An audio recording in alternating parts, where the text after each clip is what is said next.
राजा की समझ में नहीं आया कि माँ कौन है और बेटी कौन। उसने अपने मंत्रिमंडल को बुलाया और सबसे बुद्धिमान मंत्री से कहा, तुम देखो और बताओ कि माँ कौन है और बेटी कौन। मंत्री ने भी बड़ी बारीकी से दोनों गायों का निरीक्षण किया, लेकिन वह भी उत्तर नहीं दे पाया। धीरे धीरे मंत्रिमंडल के सभी सदस्यों ने कोशिश की, लेकिन कोई भी इस साधारण प्रश्न का उत्तर नहीं दे पाया। राजा को बहुत अफसोस हुआ कि उसके मंत्रिमंडल में एक भी व्यक्ति इतना बुद्धिमान नहीं है जो यह बता सके कि माँ कौन है और बेटी कौन। जब सबसे बुद्धिमान मंत्री अपने घर पहुंचा तो वह बहुत चिंतित था। उसकी पत्नी ने पूछा, आज आप इतने परेशान क्यों हैं? क्या हुआ?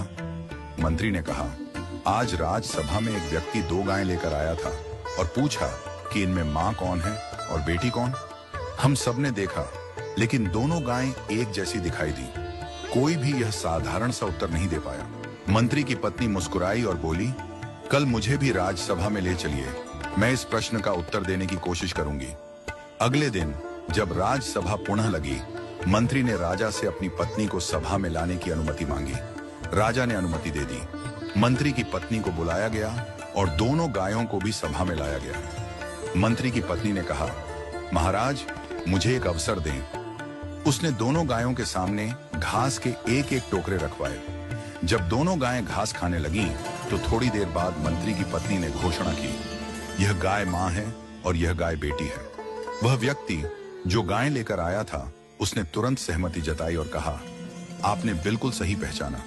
राजा ने आश्चर्य से पूछा, तुम्हें कैसे पता चला कि माँ कौन है और बेटी कौन?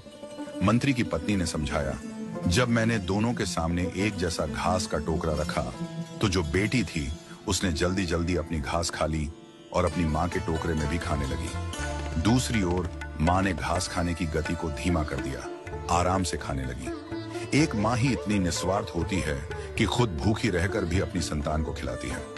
इस कहानी का संदेश बहुत गहरा है। जैसे एक माँ निस्वार्थ प्रेम करती है और अपनी संतान की भलाई के लिए खुद को त्याग देती है, वैसे ही ईश्वर भी हमें बिना किसी अपेक्षा के सब कुछ देता है। हम सब ईश्वर की संतान हैं और उसने हमें यह सुंदर सृष्टि निस्वार्थ प्रेम से दी है।